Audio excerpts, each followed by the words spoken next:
의를 위하여 박해를 받은 자는 복이 있나니 천국이 그들의 것입니다. 나로 말미암아 너희를 욕하고 박해하고 거짓으로 너희를 거슬러 모든 악한 말을 할 때에는 너희에게 복이 있나니 기뻐하고 즐거워하라. 하늘에서 너희의 상이 큽니다. 너희 전에 있던 선지자들도 이같이 박해하였느니라. 아멘. 이 말씀이 하나님 주신 은혜가 함께 하시길 소망합니다. 이제 저희 찬양 예상은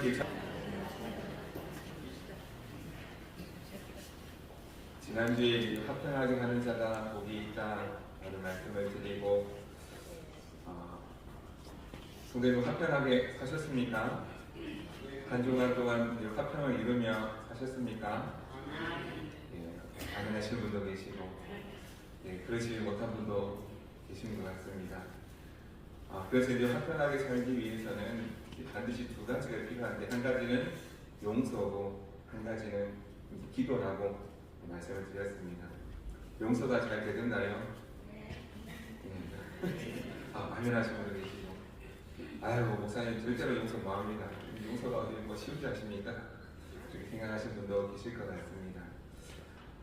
보기를 한번 들어보겠습니다.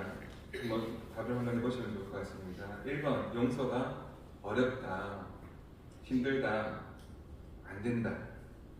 그래서 결론은 나는 복 있는 사람이 아니구나, 나는 쓸모없는 사람이구나, 나는 안 되는 사람이구나, 이렇게 생각하시는 분도 계실 것 같고, 2번, 목사님 제가 용서했습니다. 화평하게 되었습니다. 그래서 저는 복 있는 사람입니다. 역시 나는 대단한 사람입니다. 나는 괜찮은 사람입니다. 2번, 이렇게 생각하시는 분도 있을 수 있을 것 같습니다.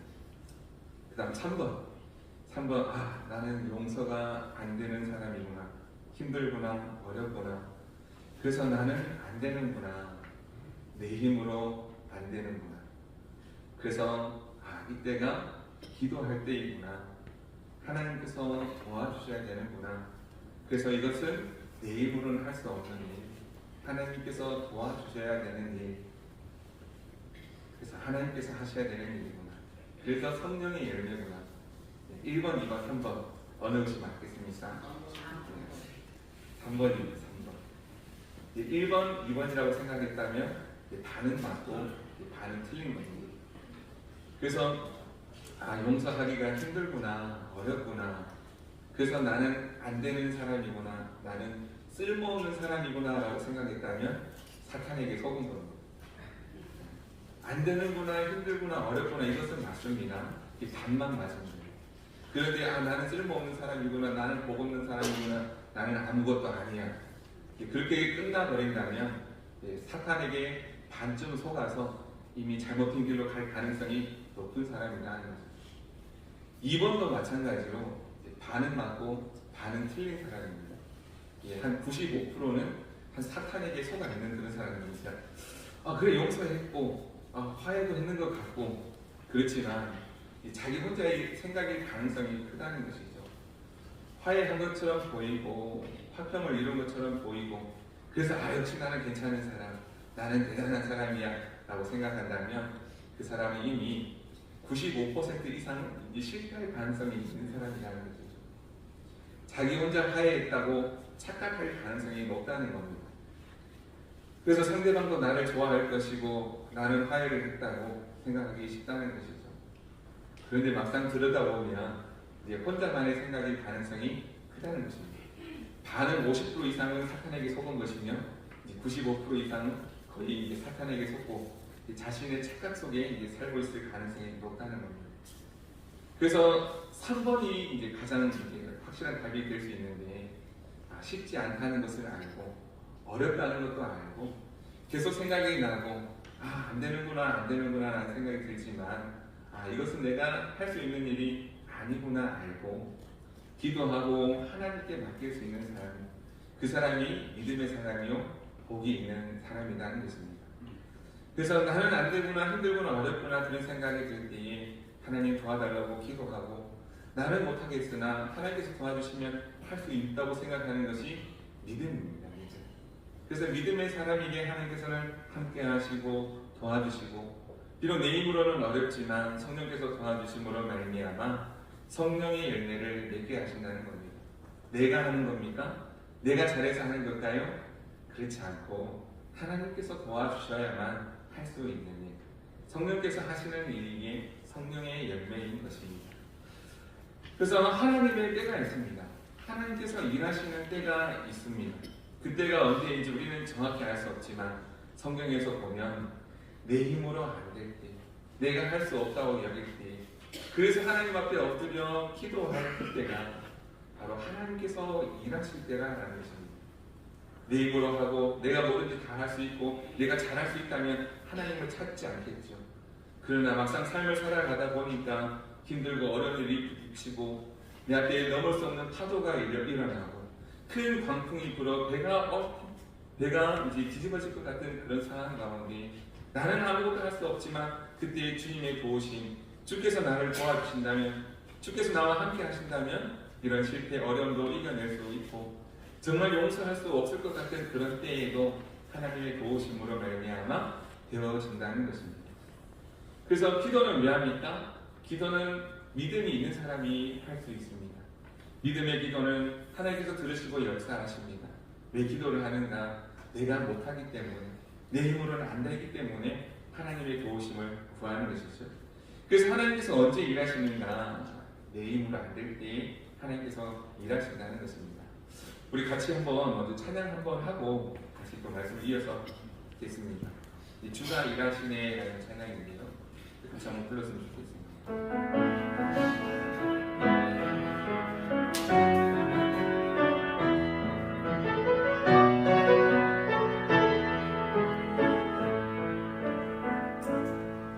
날이 저물어갈 때 힘들어서 걸을 때 그때가 하나님의 때내 힘으로 안 될 때 빈손으로 걸을 때 내가 모이는 여호와 이래. 우리 모인 이곳에 주님 함께 계실 때 누리네 아버지 은혜. 적은 떡과 물고기 내 모든 걸 드릴 때 내 모두 보이게 여호와 이래. 주가 일하시네, 주가 일하시네, 주께 아끼지 않는 자에게. 주가 일하시네, 주가 일하시네, 신뢰하는 자에게. 언제 하나님께서 일하신다고요? 빈들에서 걸을 때, 내가 아무것도 할 수 없다고 여겨지는 그때에, 나는 못한다고 할 그때에 하나님께서 간절히 기도하는 자를 찾으실 텐데, 그때 기도하는 자를 통해서 하나님께서 일하시고 역사하신다는 것입니다. 간절한 믿음으로 드리는 기도를 들으시고 하나님 역사하시고 하나님 일하신다는 것입니다. 내가 대단해서 일하시는 것이 아니라, 내가 특별해서 하나님께서 나를 통해서 일하시는 것이 아니라, 나는 부족하고 연약하고 나는 못하지만 하나님께서는 우리의 믿음의 기도를 들으시고 그 기도를 사용하신다 하시는 것입니다. 사랑하는 성도 여러분, 믿음의 기도를 통하여서 하나님을 기쁘시게 하고 하나님께서 일하시게 하는 저와 여러분 되기를 간절히 소망합니다. 그리고 이어서 오늘 말씀으로 이어지는데요. 이제 오늘 말씀도 보면은 이제 참 기가 막힌 말씀을 하시는 것 같습니다. 더 이해하기 어렵고 더 하기 힘들 것 같은 그런 말씀을 하신다는 말이죠. 그 10절, 11절 말씀 다시 한번 읽어보겠습니다. 10절, 11절. 의를 위하여 박해를 받은 자는 복이 있나니 천국이 그들의 것이니라. 나로 말미암아 너희를 욕하고 박해하고 거짓으로 너희를 거슬러 모든 악한 말을 할 때에는 너희에게는 복이 있다라고 말씀하십니다. 전 인사할 때도 의를 위하여 박해를 받은 자가 복이 있습니다. 의를 위하여 박해받는 자로 삽시다 인사했지만 이게 무슨 뜻인지 알고 이제 이사를 하셨습니다. 그래도 교회를 올 때에는 그래도 복을 받고 싶고 행복하고 싶고 그래도 잘 되기를 바라기 위해서 그래도 이제 교회를 나오는데, 교회를 나왔더니 박해를 받고 욕을 먹는 자가 이제 복이 있다고 하니 내가 교회를 잘못 온 거 아닌가 그런 생각이 들지는 않습니까? 이 말씀을 들을 때에 왠지 좀 불편하고 어지럽고 거부감이 들지는 않는가. 그래도 앞에 7가지 말씀, 예수님께서 이제 8복, 8가지 복을 말씀하실 때에 그래도 앞에 7가지는 그래도 하나님을 본다고 하고 땅을 기업으로 받는다고 하고 이제 배고픈 자가 배부를 것이라고 하니 뭔가 빵도 받고 먹을 것도 받고 뭔가 잘 되는 것처럼 보여서 괜찮은가 보다 생각했는데, 이제 마지막에 와서 예수님께서 이런 식으로 예신을 하시는가 그런 생각이 들지는 않는가 하는 것이죠. 지금까지는 미끼였단 말인가. 그래서 심령이 가난한 자는 복을 받고 애통하는 자는 위로를 얻을 것이며 의에 줄이고 목마른 자는 이제 또 하나님 볼 것이고, 이렇게 해서 뭔가 좋은 것 같은데 마지막에 와서 이런 식으로 예수님께서 배신을 하시는가. 가장 마지막에 정말 중요한 말씀을 가장 마지막에 예수님께서 하신 것입니다. 이 말씀이 우리에게 시험거리가 되고 시험을 주고 낙심하게 만들기 위해서 주신 말씀이 아니라 정말 중요한 말씀, 꼭 알아야 되는 말씀, 이 말씀을 마지막에 하고 계신다는 것입니다. 예수님께서 이렇게 말씀하신 이유가 있습니다. 우리로 기뻐하고 즐거워하게 하시기 위해서 이 말씀을 하시고, 이 말씀을 따라 믿음으로 사는 자가 하늘에서 받을 상이 있기 때문에 이 말씀을 하고 있다는 것이죠. 12절 말씀 우리 다시 한번 읽어보겠습니다. 12절입니다. 기뻐하고 즐거워하라. 하늘에서 너희의 상이 큼이라. 너희 전에 있던 선지자들도 이같이 박해하였느니라. 아멘. 이 말씀을 하신 이유는, 마지막으로 이 말씀을 주신 이유는 제자들이 하나님의 백성이 되고 하나님의 자녀가 되게 하시기 위하여 이 말씀을 주셨고, 비록 지금은 할 수 없지만 나중에 할 수 있는 때가 있을 것인데 그때가 되면 할 수 있을 것이다 라고 하시면서 이제 말씀하신 것입니다. 지금은 할 수 없지만 너희가 예수님의 제자들이 할 수 있는 그때가 있을 것인데 그때가 언제인가? 바로 믿음이 있을 때입니다. 믿음이 있을 때.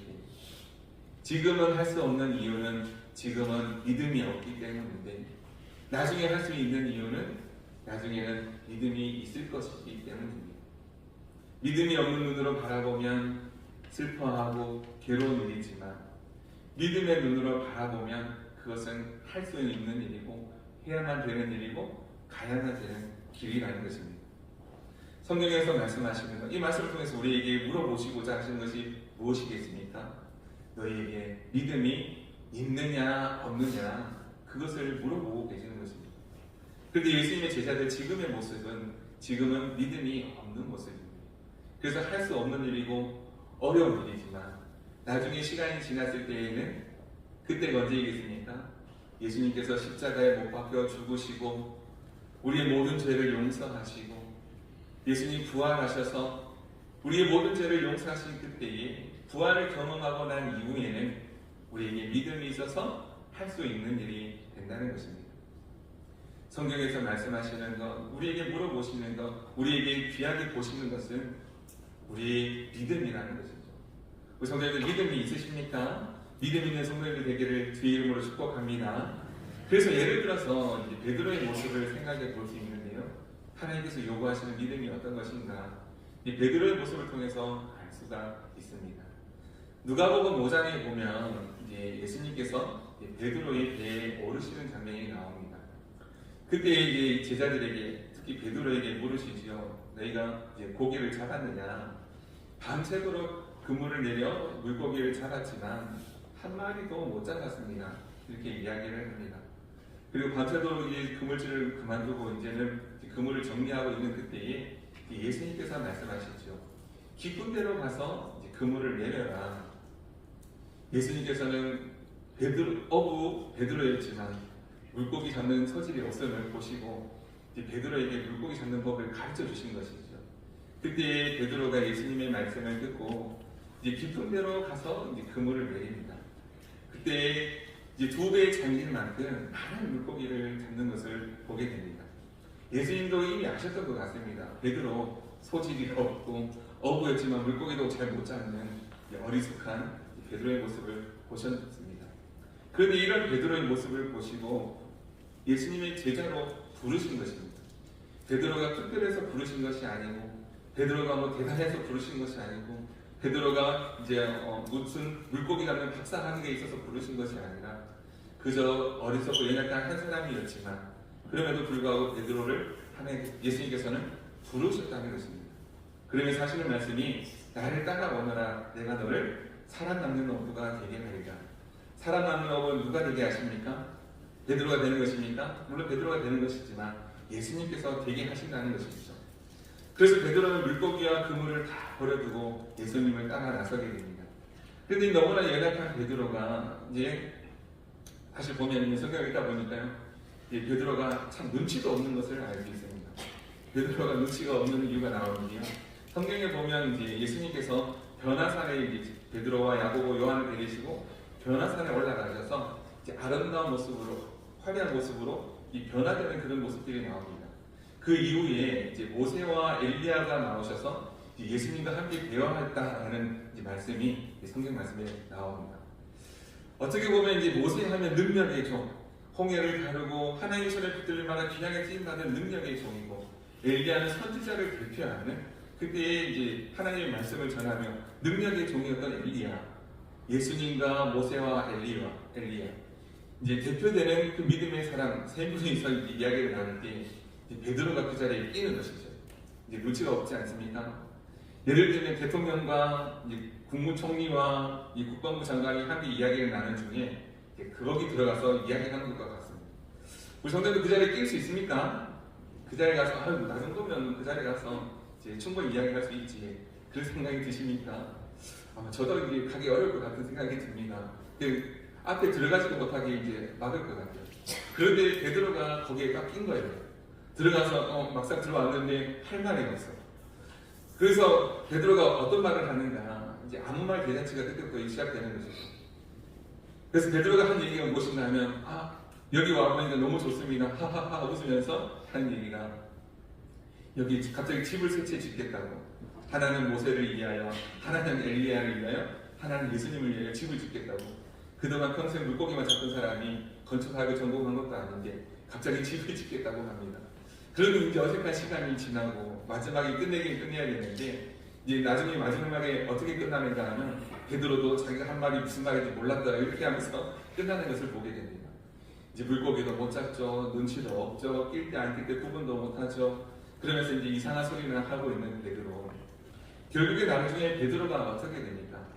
주는 그리스도시여 살아계신 하나님의 아들이십니다 고백은 했지만, 예수님께서 이제 내가 곧 이제 때가 되어서 십자가에 죽을 것 같다라고 이야기했을 때에 절대로 예수님께 그런 일이 일어나지 않도록 하겠다고 베드로는 호언장담을 했습니다.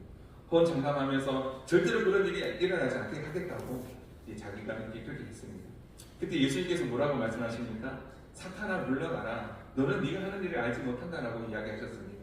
눈치도 없고 낄 때 안 낄 때 구분도 못하고 자기가 정말 할 수 있는 일이 무엇인지 자기의 능력도 모르고 그렇게 얘기했던 베드로. 결국 나중에 예수님께서 십자가에 잡혀 돌아가실 때 예수님께서 어떻게 하실까요? 베드로가 어떻게 합니까? 닭이 2번 물기 전에 3번 부인하고 도망가는 연약한 베드로의 모습을 보게 되지 않습니까? 그때 멀찍이 떨어져서 예수님이 잡혀가시는 그때에 멀찍이 떨어져서 지켜보면서 그때 어떤 여인이 너 그때 그 사람 아니냐, 예수님의 뒤를 졸졸 따라다녔던 그 예수님의 제자가 아니냐라고 얘기했을 때 무슨 소리 아니냐, 나는 아니다고, 나는 그 사람 아니라고 부끄럽게 이야기하고 도망가는 그런 베드로. 그런 베드로를 예수님께서는 제자로 부르시고, 처음에는 믿음이 없었지만 예수님께서 십자가에 죽으시고 우리의 모든 죄를 용서하시고 난 이후에 그때의 베드로는, 예수님의 십자가 사랑을 경험하고 난 이후의 베드로는 다른 사람이 되는 것이죠. 믿음이 없었지만 나중에는 믿음이 생기게 됩니다. 예수님께서 부활하신 이후에 제자들에게 다시 나타나서 이제 세상으로 다시 돌아가 물고기를 잡고 있는 제자들에게 너희가 고기를 잡았느냐라고 이렇게 물으십니다. 그때 못 잡았습니다. 제자들 똑같이 얘기를 하죠. 예수님께서 그때는 요한복음에 나오는 21장에 보면 나오는데요. 그물을 오른편에 내리라. 그때 이렇게 얘기를 하십니다. 그때 예수님의 제자들이 예수님이시다. 예수님이 부활하셨구나 깨달아 알게 됩니다. 그때 예수님은 그때 이제 다시 먼저 우태에 내려가셔서 이제 생선을 구우시는 장면이 나오죠. 생선을 굽고 있을 때에 예수님의 제자들이 오게 됩니다. 아마 양심이 있다면 베드로가 이제 양심이 있다면 이제 당당하게 나왔겠습니까? 오더라도 부끄러운 마음을 가지고 예수님을 부인했던 그 부끄러운 마음을 가지고 이렇게 예수님 앞에 나아갔을 텐데 너무나 죄송하고 너무나 부끄럽고 너무나 보잘것없는 그런 베드로도 예수님께서는 용서하시고 다시 와서 조반을 먹으라 같이 식사도 하시고 그러면서 이제 마지막으로 베드로에게 물으십니다. 요한의 아들 시몬아 내가 나를 사랑하느냐 이렇게 3번 물으시죠. 베드로가 대답합니다. 주님이 아시지 않습니까? 내가 어떤 사람인지 내가 얼마나 형편없는 사람인지 내가 그동안 믿음으로 산다고 했지만 예수님의 제자랍시고 산다고 하였지만 제가 얼마나 보잘것없고 형편없는 사람인지 주님 다 보셨지 않습니까? 그렇게 이야기합니다.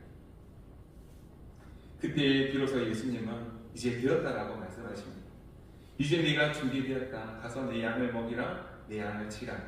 그렇게 말씀하십니다. 베드로가 바뀌었습니까? 베드로가 특별한 사람이 되었습니까? 특별한 능력의 종이 되었습니까? 이제 갑자기 없던 박사학위가 생겼습니까? 전혀 그렇지 않습니다. 이전과 지금은 동일하게 보잘것없는 연약한 한 사람에 불과했습니다. 그러나 예수님을 만난 이후에 그 사람 완전히 달라지게 되었는데 바뀐 것은 하나 있습니다. 하나. 그것이 무엇인가 하면 바로 믿음이었다는 것입니다. 믿음. 그전에는 잘 모르고 예수님의 제자라고 했지만 예수님을 바로 보면서도 알지 못했는데 예수님의 십자가 사랑과 죄 용서와 부활을 경험하고 난 이후에 베드로에게 한 가지 생긴 것이 있다면 그것은 이제는 믿음이었다는 것입니다. 믿음으로 사는 것이 이런 것이구나. 아무것도 할 수 없었고 아무것도 몰랐고 아무것도 할 수 없는 바로 그때에 예수님께서 십자가 못 박히시는 그 자리 그저 도망갈 수밖에 없었고 아무것도 할 수 없었지만 그 시간 그때에 하나님께서 일하심을 경험한 것입니다. 십자가에 죽으시는 예수님의 모습을 보면서 나는 아무것도 할 수 없지만 그때의 그 순간 일하시는 하나님의 사랑이 자기에게 찾아왔고 하나님의 사랑을 경험하게 되었던 것입니다. 바뀐 것은 하나도 없지만 베드로는 예수님을 만나게 되고 그 이후의 삶은 믿음으로 가는 삶이 되었던 것입니다. 우리가 대단한 존재가 아니어도 괜찮습니다. 우리가 특별한 일을 하지 못한다고 해도 상관이 없습니다. 우리 주님 함께 하시면 할 수 있다고 하는 것이 믿음인데 믿음이 있으면 우리 주님 역사하신다는 것이죠. 하나님은 하신다는 것입니다. 다윗의 고백도 마찬가지입니다. 다윗이 특별한 존재가 아니었습니다. 자꾸 보잘것없지만 골리앗을 맞설 수 있었던 이유도 너는 칼과 창과 단창으로 나오지만 나는 만군의 여호와 이름으로 나아가는 믿음이 있었기에 골리앗을 싸워 이길 수 있었던 것입니다.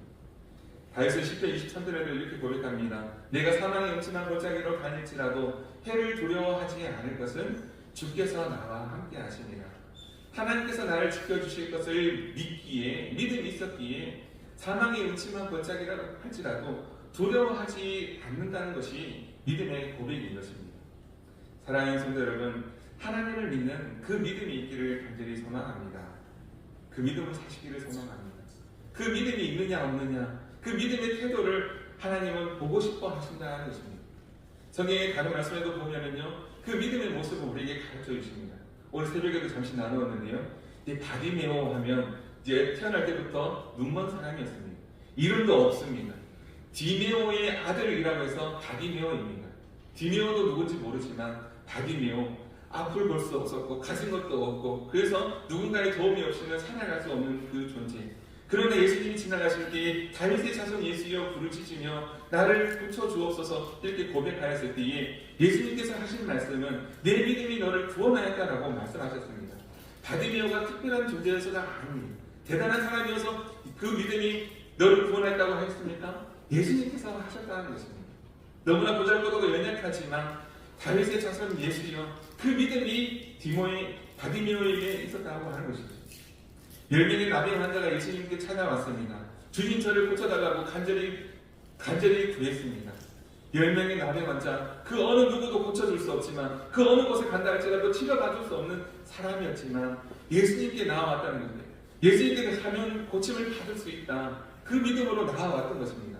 그런데 그 중에 한 명만 예수님께 나와 감사의 고백을 하였죠. 내 믿음이 너를 구원하였다라고 이렇게 예수님께서 말씀하셨습니다. 이방인들에게도 예수님께서는 구원의 은혜를 베풀어 주셨습니다. 당시에 이제 수로보니게 여인이라고 하는 사람이 있었습니다. 자기 딸이 귀신 들려서 예수님께 나와 고쳐달라고 이렇게 간구하였습니다. 그때 예수님께서 이 여자의 말을 들은 척 만척하십니다. 그렇게 하신 이유가 있는데 당시에 유대인들은 이방인들을 거의 개처럼 취급하는 경우가 많았습니다. 그래서 업신여기고 무시하는 경우가 많았죠.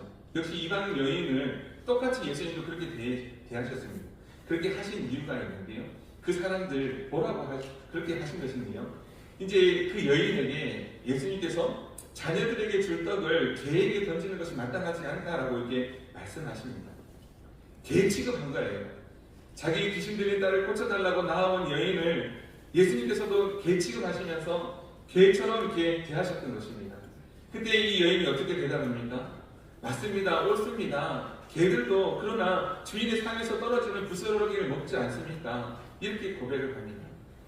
우리 같았으면 어떻게 하겠습니까? 아니 나를 개를 취급한다고 나를 어떻게 보고 이렇게 취급을 하는가? 자존심이 상해서라도 치료 안 받는다고 안 해도 상관없다고 나는 가겠다라고 이렇게 이야기할 것 같은데 이 여인은 그렇게 여기지 아니하고 개들도 주인의 상에서 떨어지는 부스러기를 먹지 않습니까? 그렇게 고백하며 그저 강구하고 고쳐줄 것을 구했다라는 것입니다. 자신의 모든 것 다 내려놓고 나는 아무것도 아닙니다. 이렇게 고백했다는 것입니다.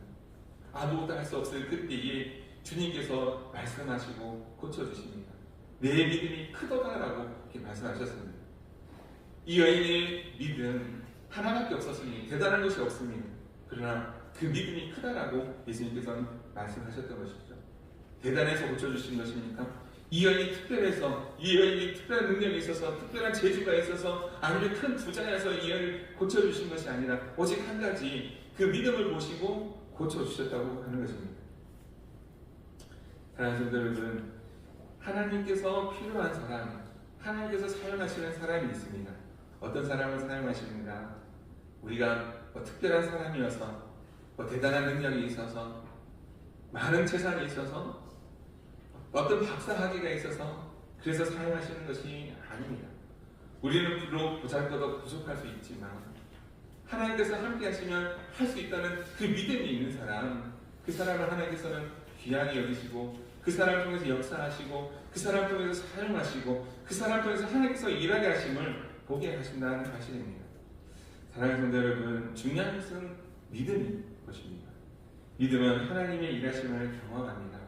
우리가 한 주간 살 때에 내 힘으로는 안 되구나 또 넘어지고 부딪히고 쓰러질 수 있지만 그때 우리가 기억할 것은 우리 주님 함께 하시면 되는 줄로 믿습니다.